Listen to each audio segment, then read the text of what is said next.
Bismillahirrahmanirrahim. Assalamualaikum warahmatullahi wabarakatuh.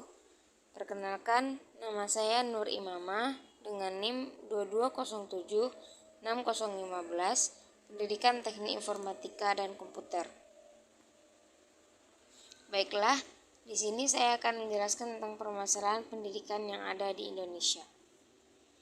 Permasalahan yang pertama yaitu masalah pemerataan pendidikan. Pendidikan adalah senjata paling ampuh yang bisa digunakan untuk mengubah dunia. Salah satu pernyataan dari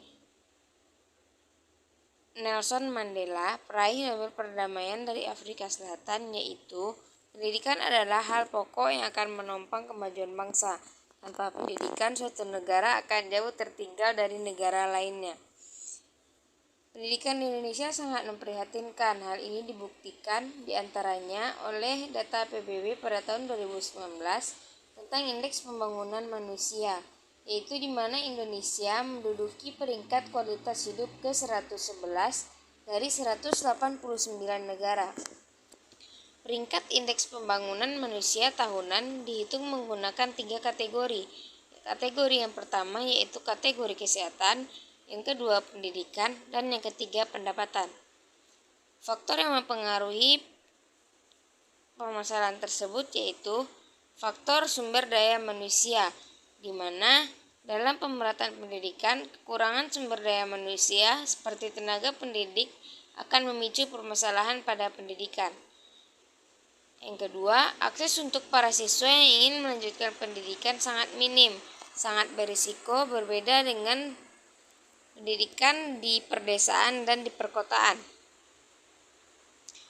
Upaya penanggulangan permasalahan tersebut yaitu menyediakan sekolah gratis mulai dari tingkat sekolah dasar, sekolah menengah pertama, serta ke jenjang yang lebih tinggi. Yang kedua, membangun sarana dan prasarana yang memadai, termasuk sarana olahraga untuk setiap sekolah, baik yang di perkotaan maupun yang di perdesaan.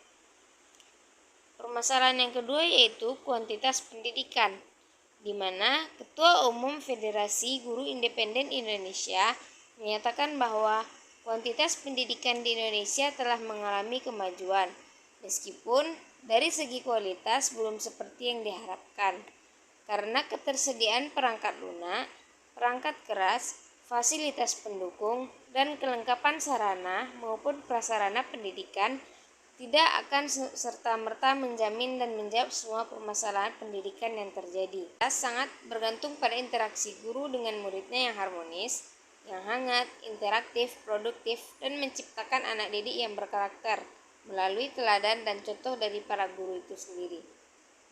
Tantangan yang dihadapi pembangunan pendidikan di Indonesia saat ini adalah menyediakan pelayanan yang berkualitas untuk meningkatkan jumlah proporsi penduduk agar dapat menyelesaikan pendidikan dasar sampai ke jenjang pendidikan yang lebih tinggi.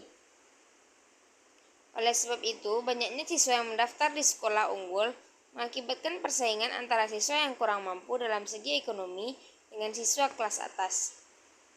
Upaya yang dapat dilakukan yaitu membangun sekolah-sekolah di daerah terpencil, menambah jumlah dan meningkatkan kualitas guru, merencanakan program wajib belajar dan gerakan nasional orang tua asuh, serta memberikan beasiswa kepada siswa yang kurang mampu. Permasalahan yang ketiga yaitu kualitas. Dalam mengatasi pemerataan pendidikan di Indonesia, kualitas menjadi salah satu kendalanya. Belum meratanya akses pendidikan di daerah tertinggal, daerah terdepan, serta daerah terluar. Hak untuk memperoleh pendidikan tersebut telah diatur dalam kebijakan negara diantaranya pada Amandemen Undang-Undang Dasar 1945 dan Undang-Undang Sistem Pendidikan Nasional. Dalam undang-undang tersebut disebutkan bahwa setiap warga negara memiliki hak yang sama atas pendidikan. Faktor yang mempengaruhi perkembangan permasalahan pendidikan tersebut yaitu kurangnya pengajaran di kota dan di desa sangat berbeda jauh, sedangkan kualitas yang ditargetkan masih belum mencakup 50%. Kendalanya yaitu sarana pembelajaran di desa dan di kota sangat berbeda, di mana sarana pembelajaran di desa tidak memadai, sedangkan sarana pembelajaran di kota sudah dikategorikan sebagai fasilitas-fasilitas yang unggul.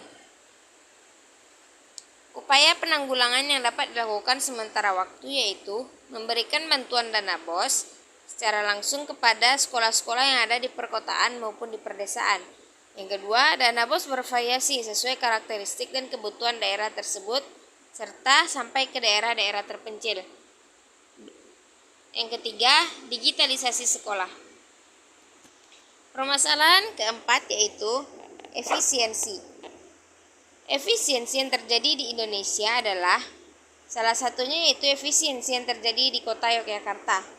Berdasarkan penelitian, efisiensi yang dimaksud yaitu efisiensi teknis pada bidang pendidikan di daerah istimewa Yogyakarta, di mana efisiensi dapat dibedakan menjadi dua, yaitu efisiensi teknis biaya dan efisiensi teknis sistem. Faktor penghambat permasalahan pendidikan yaitu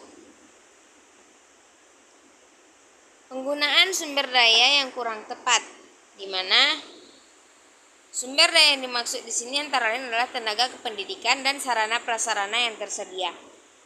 Upaya yang dapat kita lakukan yaitu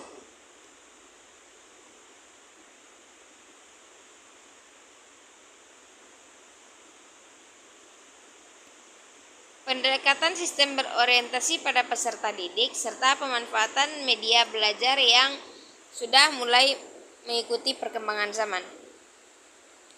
Permasalahan yang kelima yaitu efektivitas, di mana salah satu contoh permasalahan pendidikan yaitu yang sedang terjadi di Indonesia, terjadinya COVID-19, di mana minimnya kemampuan siswa dan guru dalam memahami proses pembelajaran daring. Kurangnya fasilitas dan keterbatasan teknologi yang dimiliki oleh siswa dan guru membuat para siswa dan guru terkendala untuk memahami dan mencerna bagaimana program-program yang akan dijalankan melalui pembelajaran daring. Oleh karena itu, pembelajaran daring dapat dipandang sebagai salah satu keunggulan kompetitif suatu institut pendidikan. Faktor penghambatnya yaitu tenaga pendidik, peserta didik, kurikulum, serta program belajar dan pembelajaran serta sarana dan prasarana pendidikan tidak mencukupi untuk terlaksananya pembelajaran daring. Permasalahan yang keenam yaitu relevansi. Indonesia merupakan salah satu negara yang tingkat penganggurannya cukup tinggi.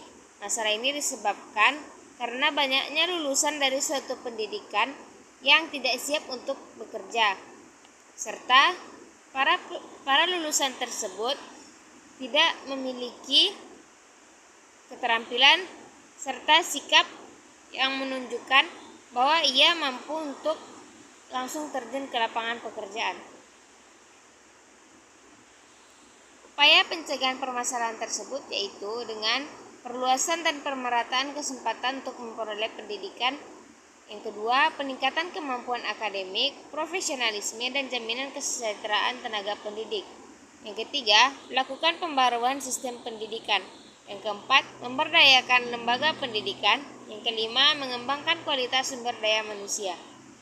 Permasalahan yang ketujuh yaitu tenaga pendidik dan tenaga kependidikan. Pendidik merupakan tenaga profesional yang bertugas merencanakan dan melaksanakan proses pembelajaran serta melakukan penelitian pengabdian kepada masyarakat. Upaya peningkatan mutu tenaga pendidik dan tenaga kependidikan harus dimulai dengan mengetahui dan memecahkan permasalahan yang dihadapi oleh tenaga pendidik dan tenaga kependidikan, sehingga tercapai insan Indonesia cerdas dan kompetitif dengan adil dan relevan untuk kebutuhan masyarakat yang global. Setiap tingkatan pemerintah merencanakan, mengangkat dan mendapatkan kebutuhan dan pengadaan pendidik dan tenaga kependidikan, meningkatkan kesejahteraan, penghargaan, dan perlindungan pendidikan dan tenaga pendidik daerah perbatasan, pengalokasian tenaga potensial, pendidik dan tenaga kependidikan, melakukan monitoring dan evaluasi pelaksanaan dan pemenuhan standar sarana dan prasarana, pengawasan pendayagunaan bantuan dan sarana prasarana pendidikan. Itu yang dapat saya presentasikan, terlebih dan terkurang saya mohon maaf. Assalamualaikum warahmatullahi wabarakatuh.